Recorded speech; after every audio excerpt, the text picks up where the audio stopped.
mapagpalang araw. Today's video ay share ko sa inyo kung paano lutuin ang creamy maha blanca.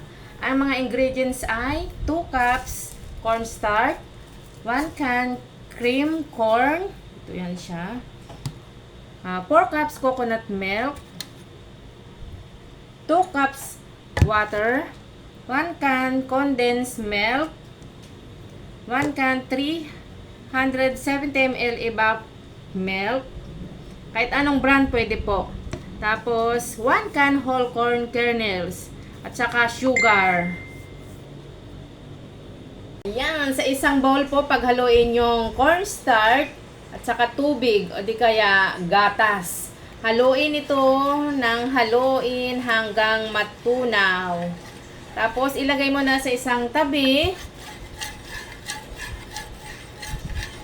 Sunod naman, paghaluin ang gata, cream of corn, condensed milk, at evaporated milk sa isang kaserola. Ito na paghalo-halo ko na. Tikman ito at dagdagan ng asukal kung kailangan po, kung kulang pa po sa tamis ang inyong panlasa. Tapos, haluin ang haluin hanggang matunaw yung asukal. Pagkatapos nun, pakuluan ang mixture gamit ang katamtamang apoy. Ayan po, nakasalang na po yung sa kaserola kanina na hinalo ko. Yung gata, condense, at saka ibaw, at saka yung corn, sugar. Nilagyan ko rin ng konting sugar para medyo matamis. Then, pag kumulo niyan, mga 5 minutes po siya, isasalang. Then, pagkakulo, ilalagay ko po itong cornstarch na hinalo ko sa tubig. Ayan, antay natin siyang kumulo. Ayan, nailagay ko na po yung cornstarch. Tapos niya na. Umapaw.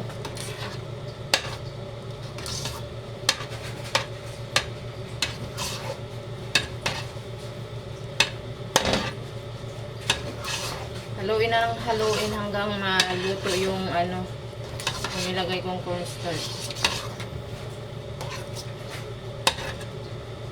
May kaunti, ilalagay ko na siya sa lalagyan.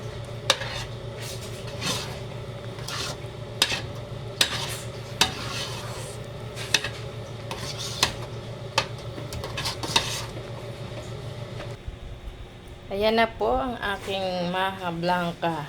Yung isa hindi makinis. Yung isa medyo okay na. Lalagay natin siya sa ref para lumamig siya. Diba? Sariling sikap na video. Pasensya na kayo kung tabi-tabingi ang aking video kasi nag-iisa lang po ako.